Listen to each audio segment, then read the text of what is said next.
ಸ್ನೇಹಿತರಿಗೆಲ್ಲ ನಮಸ್ಕಾರ. ಇದು ಸೆಪ್ಟೆಂಬರ್ ತಿಂಗಳಿನಲ್ಲಿ ನಾವು ಆಹಾರ ಕೊಡುವುದನ್ನು ವಾರಕ್ಕೊಂದ್ಸಲ ಆದರೂ ಮುಂದುವರಿಸ್ತಾ ಇರಬೇಕು. ಅದೇ ಪ್ರಕಾರವಾಗಿ ಕಳೆದ ವರ್ಷದ ಎಲ್ಲ ಪೆಟ್ಟಿಗೆಗಳ ಬ್ರೂಡ್ಗಳನ್ನು ಕೂಡ ನಾವು ನೋಡಬೇಕು. ಇವತ್ತಿನ ದಿವಸ ಇದು ಒಂದು ಪೆಟ್ಟಿಗೆ ಉಂಟು ಇಲ್ಲಿ, ಜೇನು ಕುಟುಂಬ. ಇದು ಕಳೆದ ವರ್ಷ ಜೇನುತುಪ್ಪವನ್ನು ಇದರಿಂದ ತೆಗಿಲೇ ಇಲ್ಲ ನಾನು.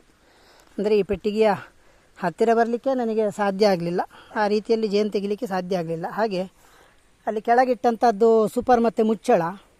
ಈ ಜೇನು ಕುಟುಂಬ ಏನು ಮಾಡಿದೆ ಅಂತ ಹೇಳಿದರೆ, ಸೂಪರಲ್ಲಿ ಜೇನುತುಪ್ಪವನ್ನು ತುಂಬಿಸಿದೆ, ಹಾಗೆ ಮೇಗಿನ ಮುಚ್ಚಳದಲ್ಲಿ ಕೂಡ ತುಂಬಿಸಿದೆ, ಹೊಸ ಎರಿಗಳನ್ನು ಕಟ್ಟಿದೆ ಅದು. ಹಾಗೆ ಈ ಬ್ರೂಡಿನಲ್ಲಿರುವಂಥ ಹಳೆ ಎರಿಯನ್ನು ಈಗ ತೆಗೆಯೋ ಅಂತ ಹೇಳಿ ನೋಡ್ತಾ ಇದ್ದೇನೆ ನಾನು. ಹಾಗೆ ಅದನ್ನು ತೆಗೆದು ಅದಕ್ಕೆ ಮೇಣದ ಹಾಳೆಯನ್ನು ಕೊಡಬೇಕು. ಇಲ್ಲಿ ಮೇಣದ ಹಾಳೆ ತಂದಿದ್ದೇನೆ ನೋಡಿ, ಇದರ ಒಳಗಿರುವಂಥದ್ದು ಮೇಣದ ಹಾಳೆ. ಇದನ್ನು ನಾವು ಕೊಡಬೇಕು, ಒಂದು 2 ಫ್ರೇಮಿಗಾದರೂ ಕೊಟ್ಟು ಹೋಗಬೇಕು. ಒಂದು ವಾರ ಕಳೆದು ಬರುವಾಗ ನಮಗೆ ಇದು ಮೇಣದ ಹಾಳೆ. ಇಷ್ಟನ್ನು ಒಂದು ಶೀಟ್ ಇಡೀ ಕೊಡುವಂಥದ್ದು, ಒಂದನ್ನು ಹೀಗೆ ಈ ರೀತಿಯಾಗಿ ಇದೊಂದು ಶೀಟನ್ನು ಕೊಡಬೇಕು. ಹೀಗೆ ಮೇಣದ ಹಾಳೆ ಇಡೀ ಬ್ರೂಡಿಗೆ ಕೊಡಬೇಕು. ಈಗ ಇದರಲ್ಲಿ ಹಳತ್ತಾದಂತಹ ಇದು ಯಾವುದು ಅಂಥೇಳಿ ಕೆಲವು ಜನ ಫೋನ್ ಮಾಡುವಾಗ ನಾನು ಹೇಳ್ತಾ ಇರ್ತದೆ, ಹಳೆ ಏರಿಗಳನ್ನು ತೆಗಿಬೇಕು ಅಂಥೇಳಿ. ಕಪ್ಪಾದಂಥ ಏರಿಗಳನ್ನು, ಮರಿಹುಳಗಳು ಮೊಟ್ಟೆಗಳು ಇಲ್ಲದಂಥ ಏರಿಗಳನ್ನು ತೆಗಿಬೇಕು ಅಂತೇಳಿ. ನೋಡಿ ಇಲ್ಲಿ ಈ ರೀತಿಯಾಗಿ ಗಮನಿಸಿ, ಸರಿಯಾಗಿ ಗಮನಿಸಿ. ಈ ಕಣ್ಣುಗಳಲ್ಲಿ ಒಂದೊಂದು ಕಣ್ಣಿನಲ್ಲಿ ಜೇನುತುಪ್ಪ ಉಂಟು. ಹಾಗೆ ಇದು ತುಂಬ ಹಳತ್ತು ಅಂತ ಆಗಲಿಲ್ಲ, ಆದರೂ ಕೂಡ ತೆಗೆಯುವಂಥದ್ದು ಒಳ್ಳೆಯದು. ಸ್ವಲ್ಪ ಸ್ವಲ್ಪ ಪರಾಗಗಳನ್ನು ಮಾತ್ರ ತುಂಬಿಸಿಕೊಂಡು ಉಂಟು ನೋಡಿ. ಪರಾಗ ಮತ್ತು ಜೇನು ಸ್ವಲ್ಪ ಸ್ವಲ್ಪ ತುಂಬಿಸಿಕೊಂಡು ಉಂಟು. ಇದನ್ನು ತೆಗಿಬೋದು, ಆಸೆ ಮಾಡಿಟ್ಟರೆ ನಮಗೆ ಹೊಸ ಎರಿಗಳಾಗುವುದಿಲ್ಲ, ಹಾಗೆ ಕುಟುಂಬವನ್ನು ಪಾಲು ಮಾಡಲಿಕ್ಕೂ ಆಗುವುದಿಲ್ಲ. ಇದರಲ್ಲಿ ಗಂಡು ಹುಳಗಳು ಇಲ್ಲ ನೋಡಿ ಸ್ನೇಹಿತರೆ. ಇದು ಮೇಣದ ಹಾಳೆಯನ್ನು ಕೊಟ್ಟು ಕಟ್ಟಿದಂಥ ಎರಿಯಲ್ಲ ನೋಡಿ. ನೋಡುವಾಗ ಗೊತ್ತಾಗ್ತದೆ, ಇದರ ಬುಡದಲ್ಲಿ ನೋಡಿ ಹಾಳೆ ಇಲ್ಲ, ಅವುಗಳೇ ತಯಾರಿಸಿದಂಥದ್ದು. ಮೇಣದ ಹಾಳೆ ಕೊಟ್ಟ ಎರಿಯ ಪಕ್ಕದಲ್ಲಿ ಇವು ರಚನೆಯನ್ನು ಮಾಡಿದಂಥದ್ದು ಎದಿಯನ್ನು. ಹಾಗಾಗಿ ಇದನ್ನು ಮೆಲ್ಲಗೆ ಕಟ್ ಮಾಡಿ ತೆಗೆದು ನಾವು ಮೇಣದ ಹಾಳೆಯನ್ನು ಈಗ ಇದಕ್ಕೆ ಕೊಡುವ. ಎರಿಯನ್ನು ಕಟ್ ಮಾಡಿ ತೆಗೆದೆ ಸ್ನೇಹಿತರೆ. ಹಾಗೆ ಈ ಕಣ್ಣಿನಲ್ಲಿದ್ದಂಥ ಜೇನುತುಪ್ಪವನ್ನು ಇಲ್ಲಿ ಹಾಕಿದೆ, ಫ್ರೇಮಿನ ಮೇಲೆ ಹಾಕಿದೆ. ಇಲ್ಲಿಗೆ ಮೇಣದ ಹಾಳೆಯನ್ನು ಕೊಡಬೇಕು. ಫ್ರೇಮಿನ ಮೇಲೆ ಹಾಕಿದಂಥ ಜೇನುತುಪ್ಪವನ್ನು ನಾವು ಹೀರಿಕೊಳ್ತೇವೆ ಇನ್ನು. ಹಾಗೆ ಇದಕ್ಕೆ ಸ್ವಲ್ಪ ಫೀಡಿಂಗ್ ಕೊಟ್ಟರೆ ಕೂಡ ಒಳ್ಳೆಯದು, ಸಕ್ಕರೆ ನೀರನ್ನು ಕೊಡುವ. ಮತ್ತು ಈ ರೀತಿಯಾಗಿ ಜೇನು ಮೇಣವನ್ನು ಕಟ್ಟಿಕೊಡುವ.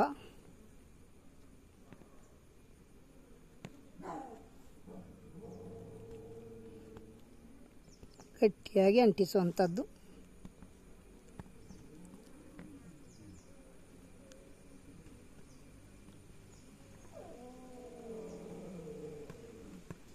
ಮತ್ತು ಬೇಕಾದ ಹಾಗೆ ಅವುಗಳು ಮಾಡಿಕೊಳ್ತವೆ ಗೂಡಿನಲ್ಲಿ.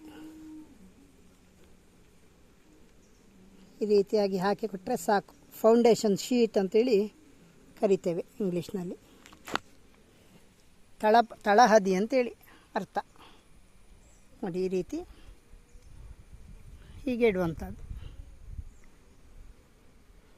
ಇದೀಗ ಅರ್ಧ ಶೀಟ್ ಅರ್ಧ ಫ್ರೇಮಿಗೆ ಬಂದಿದೆ. ಈ ಅರ್ಧ ಫ್ರೇಮಲ್ಲಿ ಜೇನು ಹುಳುಗಳು ಏನು ಮಾಡ್ತದೆ ಅಂತ ಹೇಳಿದರೆ, ಎರಿಯನ್ನು ಫಸ್ಟ್ ಇಲ್ಲಿ ಕಟ್ತದೆ, ಇದರ ಮೇಲೆ ಎರಿ ಕಟ್ತದೆ. ಈ ಎರಿ ಕಟ್ಟಿದ ಅಂತಹ ಜಾಗದಲ್ಲಿ ಅದಕ್ಕೆ ಮರಿಗಳನ್ನು ಇಡಲಿಕ್ಕೆ ಆಗೋದಿಲ್ಲ. ಇಟ್ಟರೆ ಕೂಡ ಗಂಡು ಮರಿಗಳನ್ನು ಇಡ್ಬೋದಷ್ಟೇ ಹೊರತು ಹೆಣ್ಣು ಮರಿ ಇದರಲ್ಲಿ ತಯಾರು ಮಾಡಲಿಕ್ಕೆ ಅದಕ್ಕೆ ಆಗೋದಿಲ್ಲ. ಆದ್ದರಿಂದ ಇಲ್ಲಿ ಏನು ಮಾಡ್ತದೆ ಅಂತ ಹೇಳಿದರೆ, ಅದು ಈ ಅರ್ಧ ಶೀಟ್ ನಾವು ಕೊಟ್ಟಂಥ ಈ ಮೇಣದ ಹಾಳೆ ಈ ಶೀಟಲ್ಲಿ ಇಡೀ ಏನು ಮಾಡ್ತದೆ, ಉಬ್ಬಿಸಿಬಿಟ್ಟು ಜೇನುತುಪ್ಪ ಮತ್ತು ಪರಾಗವನ್ನು ಸಂಗ್ರಹಿಸ್ತದೆ. ಅದೇ ಪ್ರಕಾರ ಇಲ್ಲಿ ಇದರಿಂದ ಕೆಳಗೆ ಇಲ್ಲಿವರೆಗೆ ಹೊಸ ಎರಿಯನ್ನು ಕಟ್ಟಿ ಇಲ್ಲಿ ಮರಿಹುಳಗಳನ್ನು ತಯಾರು ಮಾಡ್ತದೆ. ಸರಿಯಾಗಿ ನಮಗೆ ಅರ್ಧ ಪಾಲಾಗಿ ಸಿಗ್ತದೆ ಜೇನುತುಪ್ಪ ಮತ್ತು ಹುಳಗಳಿಗೆ. ಆ ರೀತಿ ಕೊಟ್ಟರೆ ಒಳ್ಳೆಯದಾಗ್ತದೆ. ಇಲ್ಲದಿದ್ದರೆ ಏನು ಮಾಡ್ತದೆ ಅಂತ ಹೇಳಿದರೆ, ಮೇಲೆ ಒಂದು ಕಾಲುವಶಿ ಮಾತ್ರ ಅದು ಜೇನನ್ನು ತುಂಬಿಸುವಂಥದ್ದು. ಆಮೇಲೆ ಮರಿಯನ್ನು ಗಂಡು ಹುಳಗಳನ್ನು ಎಲ್ಲ ಇಟ್ಟುಕೊಂಡು ಸಂಸಾರ ಕೂಡಲೇ ದೊಡ್ಡದು ಮಾಡಿ ಆಮೇಲೆ ಅವುಗಳೇ ಪಾಲಾಗಿ ಹೋಗ್ತವೆ. ನೋಡಿ, ನಾವೀಗ ಫ್ರೇಮನ್ನು ಕೊಡುವಾಗ ನಡುವಿನಲ್ಲಿ ಕೊಡಬೇಕು. ಈ ಫ್ರೇಮನ್ನು ಬದಿಗೆ ಸರಿಸುವಂಥದ್ದು. ಒಂದು ಫ್ರೇಮು ಹೀಗೆ ಹಳೆ ಫ್ರೇಮ್ ಏನುಂಟು ಅದನ್ನು ಬದಿಗೆ ಹೀಗೆ ಸರಿಸಿ, ಆ ಎರಡು ಎರಿಗಳ ಇದು ಮತ್ತು ಇದು ಎರಡು ಎರಿಗಳ ನಡುವಿನಲ್ಲಿ ಇದನ್ನು ಕೊಟ್ಟರೆ ಒಳ್ಳೆಯದಾಗ್ತದೆ. ನೋಡಿ, ಬೇರೆಲ್ಲ ಯಾವುದು ಕೂಡ ಹಳತಾದಂತೆ ಕಾಣ್ತಾ ಇಲ್ಲ ನನಗೆ. ಎಲ್ಲದರಲ್ಲೂ ಕೂಡ ಹುಳಗಳಿದೆ, ಯಾವ ಫ್ರೇಮನ್ನು ಬಿಟ್ಟಿಲ್ಲ. ನೋಡಿ, ಈ ಬದಿದು ಮಾತ್ರ ಸ್ವಲ್ಪ ಬಿಟ್ಟು ಕಾಣ್ತದೆ, ಈ ಬದಿಯಲ್ಲಿರುವಂಥದ್ದು. ಇದನ್ನು ತೆಗೆದು ನೋಡ್ತೇನೆ ನಾನು, ತೆಗೆಯೋದ ಬೇಡ ಅಂತೇಳಿ. ಅಂದರೆ ಈ ಸಲಕ್ಕೆ ಒಂದು ಸಾಕು ಅಂತ ಕಾಣ್ತದೆ ನನಗೆ, ಒಂದು ಕೊಟ್ಟರೆ ಉತ್ತಮ. ಹಾಗೆ ಈ ಮೇಣದ ಹಾಳೆ ಕೊಟ್ಟದ್ದನ್ನು ಮೆಲ್ಲಗೆ ಇದರ ನಡುವಿನಲ್ಲಿ ಇಳಿಸುವ. ಹೀಗೆ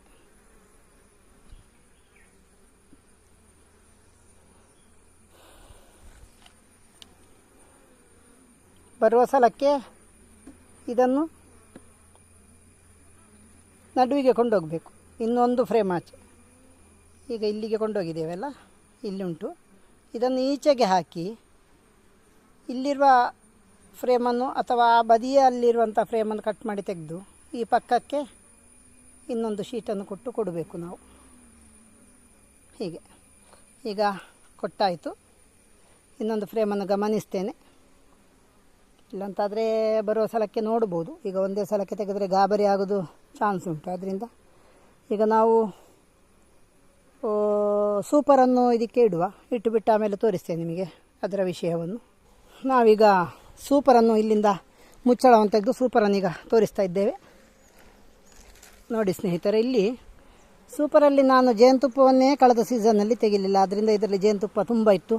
ಆದ್ದರಿಂದ ಹುಳಗಳು ಕೂಡ ಚೆನ್ನಾಗಿವೆ, ಸ್ಟ್ರಾಂಗ್ ಆಗಿವೆ. ಈ ಸಲ ಬೇಗ ಜೇನು ಮಾಡುವಂತಹ ಚಾನ್ಸ್ ಉಂಟು. ಆದ್ದರಿಂದ ಇದಕ್ಕೆ ಫೀಡಿಂಗು ಕೊಡ್ಬೋದು, ಕೊಡಲಿಕ್ಕೆ ಇಲ್ಲಿ ಎಲ್ಲಿಯೂ ಜಾಗ ಕಾಣ್ತಾ ಇಲ್ಲ ನನಗೆ. ಯಾವುದಾದ್ರೂ ಈಗ ಒಂದು ಫ್ರೇಮನ್ನು ತೆಗಿಬೇಕು ಅಂತ ಹೇಳಿದರೆ ನೋಡಿ, ಇದನ್ನಾಗಲಿ ಯಾವುದನ್ನು ಕೂಡ ತೆಗೆಯುವ ಹಾಗೆ ಕಾಣ್ತಾ ಇಲ್ಲ. ತೆಗೆದ್ರೆ ಫೀಡಿಂಗ್ ಕೊಡ್ಬೋದಿತ್ತು. ಅಲ್ಲಿ ನೋಡಿ, ಮುಚ್ಚಳದಲ್ಲಿ ಕೂಡ ಕಟ್ಟಿದೆ. ಮುಚ್ಚಳದಲ್ಲಿ ಕೂಡ ಅದು ಜೇನುತುಪ್ಪವನ್ನು ಮಾಡಿರ್ಬೋದು ಕಳೆದ ವರ್ಷ. ಆದ್ದರಿಂದ ಇಷ್ಟು ಹುಷಾರಾಗಿ ಸ್ಟ್ರಾಂಗ್ ಆಗಿದೆ ಈ ಸಲ. ಒಂದು ಮಾಡ್ಬೋದು ನಮಗೆ. ಏನಂತ ಹೇಳಿದರೆ, ಇಲ್ಲಿಂದ ಇದನ್ನು ತೆಗೆಯುವುದು, ಸೂಪರ್ನ ಮೇಲೆ 2 ಗೆರಟೆಯನ್ನಿಟ್ಟು ಇಲ್ಲಿ ಫೀಡಿಂಗ್ ಕೊಡುವಂಥದ್ದು, ಅದು ಮಾಡ್ಬೋದು. ನೋಡಿ, 2 ತೆಗೆದೆ ಮುಚ್ಚುವಾಗ, ಅಂದರೆ ಇಲ್ಲಿ ಈ ಬದಿಯಲ್ಲಿ ಗೆರಟೆಯನ್ನು ಕೊಡಬೇಕು. ಎಲ್ಲಕ್ಕೆ ಇದನ್ನು ತೆಗೆಯುವ. ಹೀಗೆ ತೆಗೆದು ಗೆರಟೆಯನ್ನಿಟ್ಟು ಇಲ್ಲಿ ಫೀಡಿಂಗನ್ನು ಕೊಡುವ ನಾವು. ಈ ರೀತಿ ಸಕ್ಕರೆ ದ್ರಾವಣವನ್ನು ಹಾಕಿದೆವು. ಹಾಗೆ ಅಲ್ಲಿ ಕೂಡ ಮುಚ್ಚುವಾಗ ಗ್ಯಾಪ್ ಮಾಡಿದ್ದೇವೆ.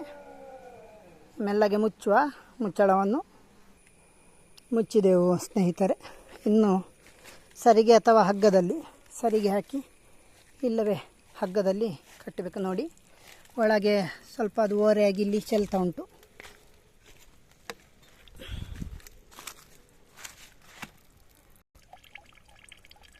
ನೋಡಿ, ಸ್ವಲ್ಪ ಗೆರಟೆ ಭವಿಷ್ಯ ಓರೆ ಆಗಿರಬೇಕು.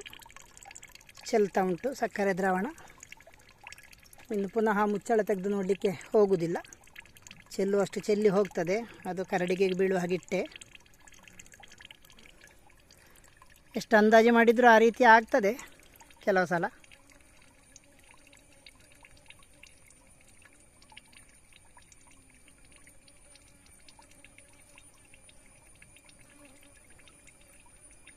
ನೋಡಿ, ಅಲ್ಲಿಂದ ಬಂತು, ಮುಗೀತು.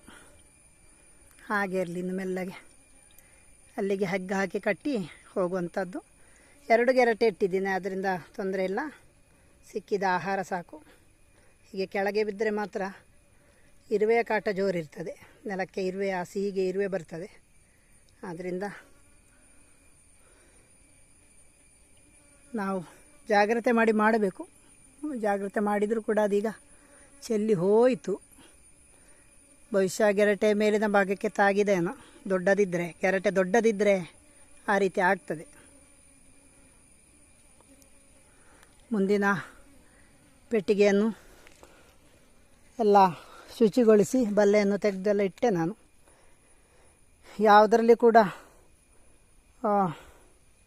ಕುಟುಂಬ ಇಲ್ಲ, ಇದರಲ್ಲಿ ಇಲ್ಲ. ಲಾಸ್ಟ್ ಇದರಲ್ಲಿ ಒಂದರಲ್ಲಿ ಉಂಟು. ಇಲ್ಲಿ 5 ಬಾಕ್ಸ್ ಇರುವಂಥದ್ದು. ಅಷ್ಟೇ. ಮತ್ತು 2 ಬಾಕ್ಸಲ್ಲಿ ಮುಜಂಟಿ ಹುಳ ಇದೆ. ಇಲ್ಲೆಲ್ಲ ಕ್ಲೀನ್ ಮಾಡಿದೆ. ಅದು ಅಲ್ಲಿ ಒಂದು ಬಾಕ್ಸ್ ಉಂಟು, ಅದರಲ್ಲಿ ಕೂಡ ಕುಟುಂಬ ಇಲ್ಲ. ಅಲ್ಲೊಂದು ನೇತು ಹಾಕಿದ್ದೇನೆ, ಅದರಲ್ಲಿ ಕೂಡ ಕುಟುಂಬ ಇಲ್ಲ. ಎಲ್ಲ ಬಲ್ಲೆಯನ್ನು ಇರುವಂತಹ ಗಿಡಗಳನ್ನೆಲ್ಲ ಕಡಿದು ತೆಗೆದು ಕ್ಲೀನ್ ಮಾಡಿದೆ ನಾನು ಸ್ಥಳದಲ್ಲಿ. ಇದರಲ್ಲಿಯೂ ಕುಟುಂಬ ಇಲ್ಲ. ಅಲ್ಲಿರುವಂಥ ಒಂದು ಬಾಕ್ಸ್ ಉಂಟಲ್ಲ, ಅಲ್ಲಿ ಕಾಣ್ತಾ ಉಂಟಲ್ಲ, ಇದರಲ್ಲಿ ಕುಟುಂಬ ಉಂಟು.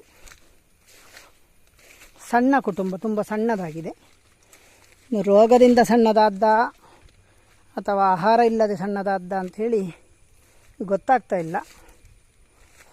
ಇದು ಕುಟುಂಬವು ಲಾಸ್ಟ್ ಟೈಮಿಗೆ ನಾನು ಎರೆಗಳನ್ನೆಲ್ಲ ಕಟ್ ಮಾಡಿ ತೆಗೆದಿದ್ದೆ ಬ್ರೂಡಿಂದ, ಯಾವುದನ್ನು ಕೂಡ ಇಡಲಿಲ್ಲ.